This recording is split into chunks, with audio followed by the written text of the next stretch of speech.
This is Bloomberg Crypto, a daily Bloomberg iHeart podcast. And I'm Stacey Marie Ishmael, managing editor of crypto for Bloomberg News. It's Thursday, September 15th.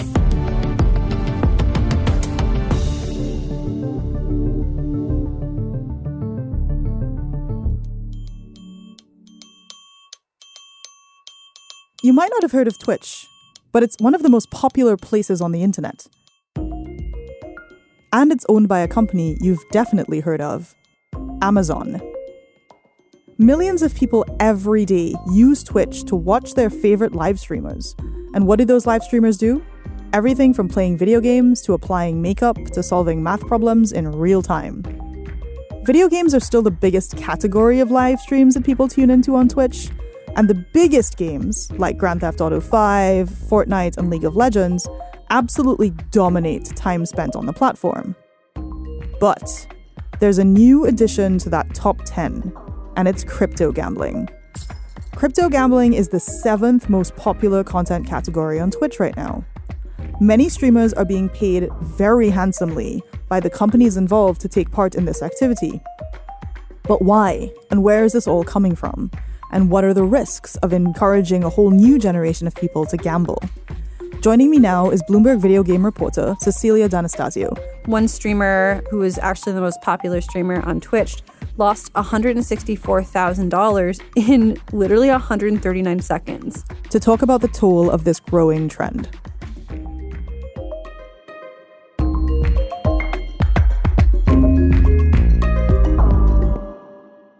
Cecilia, welcome back to the podcast.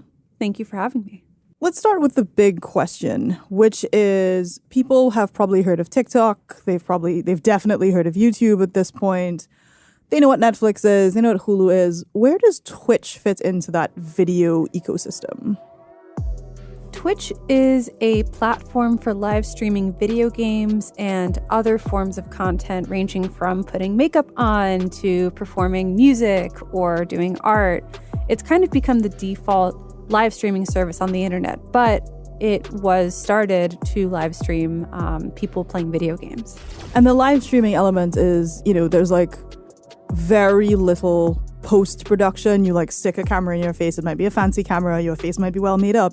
But the idea is that people are getting an in-the-moment, of-the-moment, real-time experience. Yeah, totally. It's emergent. It's spontaneous. And also, notably, the chat, they're called the chat, but actually it's users typing in a chat, will communicate live with the Twitch streamer who is encouraged to interact with them. It creates these sort of parasocial relationships that really have launched a lot of people's careers into kind of internet stardom. She's one of the most popular stars on Twitch with more than 1 million followers. Meet Iron Mouse. Iron Mouse broke records recently, becoming the most subscribed to woman on Twitch and the most popular VTuber on Twitch. VTubing has become a sensation over the last couple of years, with an over 467% increase between 2020 and 2021. A while ago, there was a leak of some Twitch financials, and one of the things that came out of it is that some of their top streamers from video games and tabletop games are making tens of millions of dollars a year on this platform. Absolutely. Twitch streamers make a lot of money. If you're in that top 0.5 to 1%. A lot of people who live stream on Twitch are just kind of average people who want to play a little Minecraft, hang out with 1, 2, 3, 4 viewers. Mm-hmm. And then there are these behemoth channels that have, 70,000, 100,000 people watching them stream live. And in addition to streamers making money based on subscriptions that those viewers pay for their content, which is $5 a month or something like that, viewers can also donate money to Twitch streamers through Twitch itself using this currency called bits.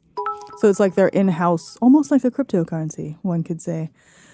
Now, on that topic, because we are on a show about crypto, in your recent story, you wrote about the fact that, you've got these behemoth games that you mentioned, the Fortnites, the League of Legends, the Grand Theft Auto 5, and kind of creeping into that top 10 of, time spent in terms of viewers is crypto gambling.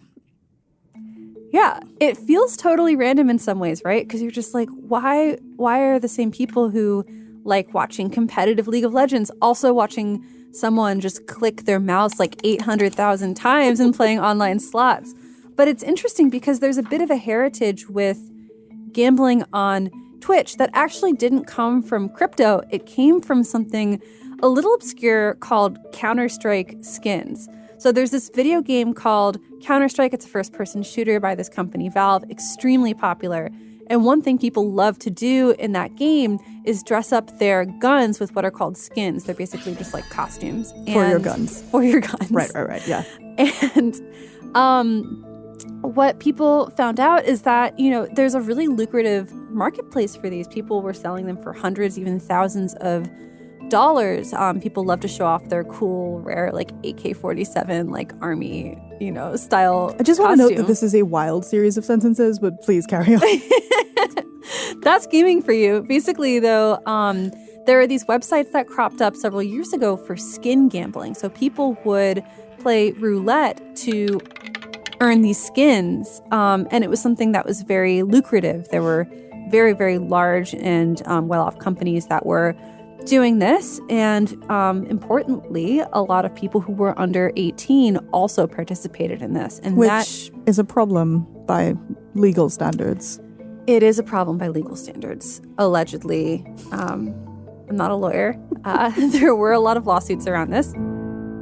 When did crypto gambling on Twitch become popular? Because obviously the CounterStrike legacy is long, well established, been around for a while, has seemed to me to have fallen out of favor as much in the past couple of years. But then, over the course of the pandemic, you had this upsurge in crypto gambling. What does that look like? What are the mechanics exactly? And is it the same kind of population that's playing? Totally. There were some skin gambling sites that even did transition to crypto gambling sites. So they definitely know their audience. Crypto gambling is a pretty interesting phenomenon. It's not legalized anywhere in the U.S. It's kind of an opt-in situation. So there's no blanket law saying you can't gamble with crypto in the U.S. It's kind of a state-by-state thing, and no states have deemed it legal yet. Despite that, there are these offshore companies like Stake, which is incorporated in Curacao, that offer, roulette, they offer slots, they offer blackjack, where you, instead of playing with real money, you play online with crypto. And it kind of continues this lineage of CounterStrike skin gambling just because it's this kind of, there's this idea like, oh, it's not real money. Oh, it's so accessible. Oh, I can do this even if I'm under 18, even if it's technically illegal. It feels a little like, I don't know. Gray area-y. Totally. And like a little like gritty and cool to some people. What are the sums, even if it's not, as you say, quote unquote, real money, but like what kind of sums are we talking? And what are the types of tokens that people are using to engage in crypto gambling? Yeah, just your typical Ethereum, your typical Bitcoin. The sums that people are gambling are huge, though. So the rapper Drake is a partner with Stake.com. And when he was gambling there a couple of months ago, he started with this $9 million balance. I forget which coin he was using. And every single bet he made on roulette was between $300,000 and $1 million. You mentioned, roulette, you mentioned blackjack, like things that sound fairly typical. So it's not that the crypto gambling is that people are like gambling in the metaverse in this particular instance, or that they're playing like crypto games. It's that they're playing very traditional gambling games, but the stakes are denominated in different cryptocurrencies. Exactly. There is, however, gambling in the metaverse too. Yes. Well, it depends on who you are and whether you think there is a metaverse. But there are some companies that have branded their virtual worlds as metaverses. And Decentraland in particular is one where a lot of the user base is there to gamble with cryptocurrency. Like at any given point, most of the people in Decentraland are there to play what's called ice poker. What is it, Frosty? Maybe for your wallet. Ooh, the chill of crypto winter. Ice poker exists in this legally gray area in that there are a lot of steps and hoops to jump through that they've set up. It's like there are so many steps you have to take between real money going in and real money going out with ice poker into Decentraland that some lawyers have said it is legal, and other lawyers have said, I don't really understand this, but it could be gray. We'll be right back with more from Cecilia D'Anstasio on the companies behind these games.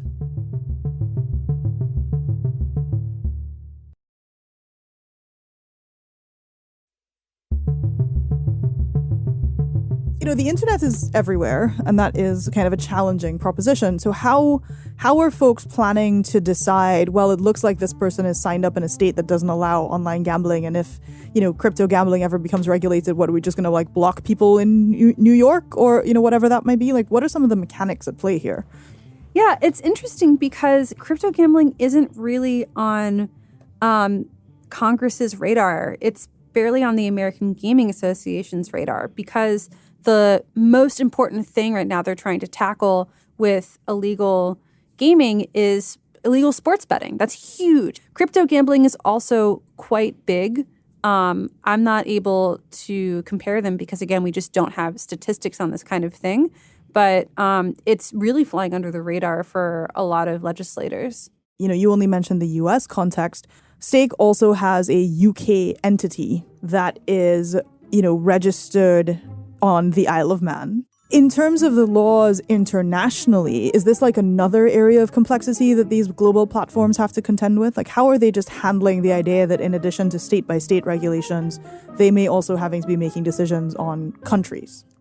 I don't know what kind of decisions Stake itself is making because, frankly, it is not challenging to access from the U.S. Mm-hmm. Other online gaming sites have a very rigorous process for you to be able to gamble on them. You might have to upload your ID. They might have something that prevents you from using a VPN to get on the site. They might, you know, ask for information from your bank. And Stake.com, while it does have a VPN blocker, it doesn't seem to be taking quite so many pains to comply with a lot of local laws. With that said, Twitch streamers who are taking sponsorships from Stake.com have left the US and moved to Canada. Wow. So they've like moved physically. Like it's not even that their channel is redomiciled. Like the streamer, have switched countries. Correct. That's intense.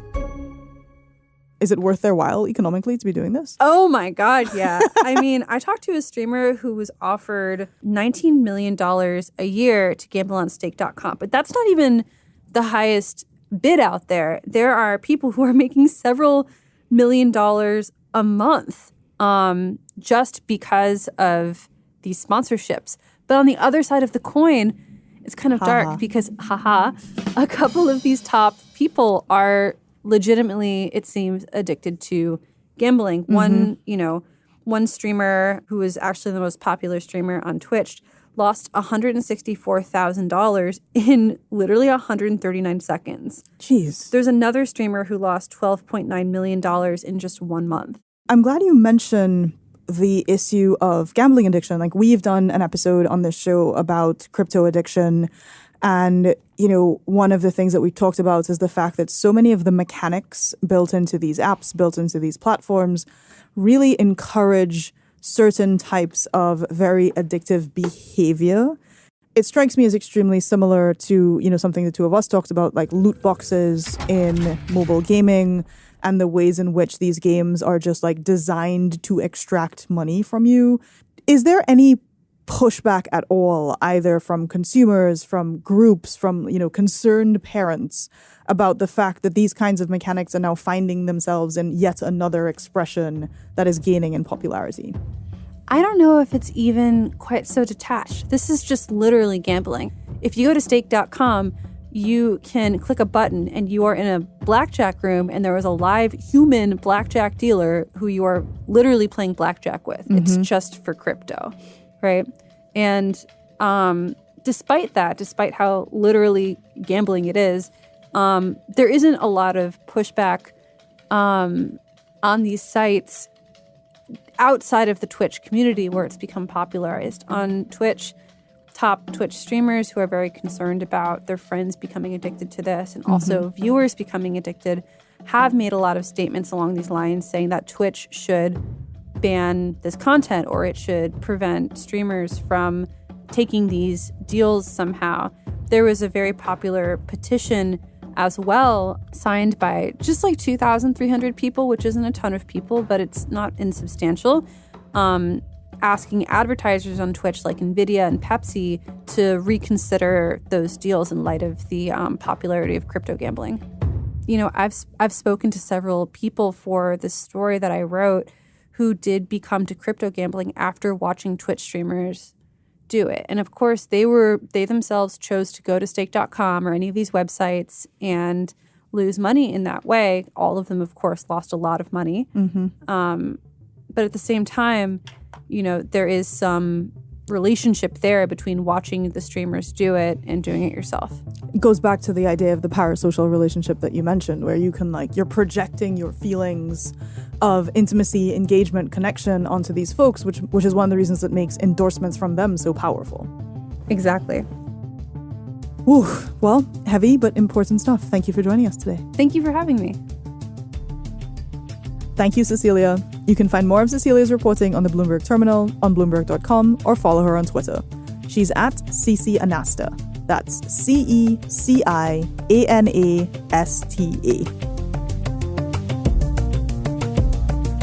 On the next episode of Bloomberg Crypto. In April 2022, the Central African Republic decided that El Salvador shouldn't be the only country making headlines as crypto-friendly. CAR made Bitcoin legal tender and followed up with attempts to mint its own token called the Sango coin. We'll check in on how that's going. This is Bloomberg Crypto, a daily podcast from Bloomberg and iHeartRadio. For more shows from iHeartRadio, visit the iHeartRadio app, Apple Podcasts, or wherever you get your podcasts. Send us your comments, questions, or suggestions for the show to crypto@bloomberg.net. Or find us on Twitter, we're @crypto. The supervising producer of Bloomberg Crypto is Vicky Vergolina. Our senior producer is Janet Babin. Our producer is Mohammed Farouk. Associate producer is Moses Andam. Desta Wonderad is our engineer. Original music by Leo Sidran. I'm Stacey Marie Ishmael. We'll be back tomorrow.